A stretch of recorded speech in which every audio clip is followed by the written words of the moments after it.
When I look back at my teenage years, there is one night that stands out more than any other. It wasn't a holiday, it wasn't a birthday, and it wasn't a celebration of any kind. It was an ordinary night in the middle of the week, the kind of night that should have been easily forgettable. But it was on that night that my Uncle Daniel came into my room and said something that completely changed the course of my life. At the time, I didn't realize just how powerful his words would be, but now I can see that everything that came after, my choices, my career, my relationships, were all influenced by that single conversation. I was 16 at the time, still trying to figure out who I was and what I wanted to do with my life. High school had become a blur of tests, expectations, and peer pressure. My parents, Michael and Linda, loved me deeply, but they also carried the weight of constant worry. My dad about finances, and my mom about making sure I didn't make the same mistakes she made in her youth.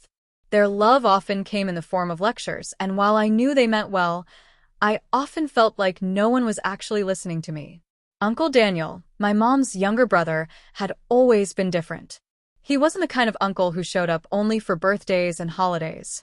He was the type who remembered small details about my life, like the book I was reading or the songs I had on repeat.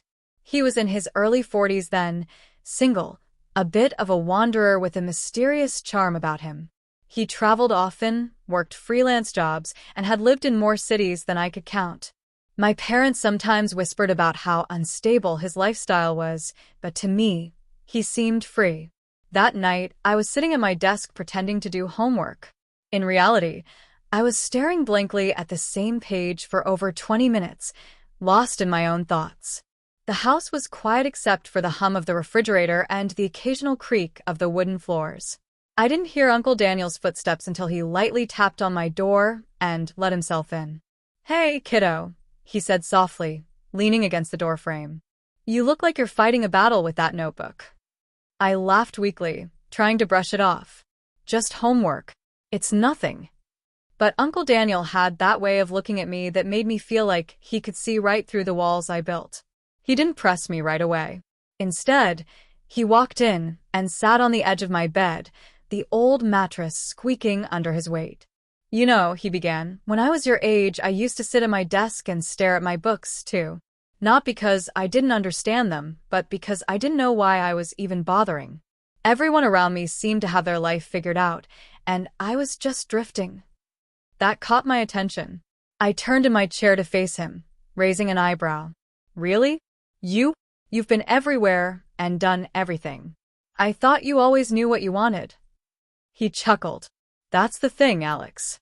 Most people don't have it figured out at 16. Some don't even have it figured out at 40. But I did learn one thing that changed everything for me." I leaned forward, curious. "What's that?" Uncle Daniel's expression grew more serious, and for the first time that night, his voice dropped lower, as though he was about to share a secret. "The one thing that matters most isn't what other people expect from you. It's not even about what makes you look successful to the world. It's about what makes you come alive. If you can find that, if you can figure out what lights that fire in you, you'll never waste a single day of your life." At first, I didn't know how to respond. His words were simple, almost too simple. But something about the way he said them made my chest tighten. It was like he was speaking directly to the part of me I tried so hard to keep hidden, the part that wanted more than just good grades and a safe, predictable future. Uncle Daniel must have noticed my silence, because he went on. "Listen, I know your parents want the best for you. They think that means security, stability, a straight path. And there's nothing wrong with that. But I don't want you to forget that your life is yours. One day, you'll wake up and realize you're living someone else's dream. And trust me, that's the worst kind of regret." I remember swallowing hard, the weight of his words pressing down on me. "But what if I don't know what makes me come alive?" I asked quietly. He smiled gently. "Then your job right now is to explore. Try everything. Fail at some things. Succeed at others. The point isn't to have the answer tonight. The point is to start asking the right questions." That conversation lasted for hours. We talked about books, music, the world beyond our small town. He told me stories about getting lost in Italy, teaching English in South America, and the time he worked on a fishing boat in Alaska just to see if he could survive it.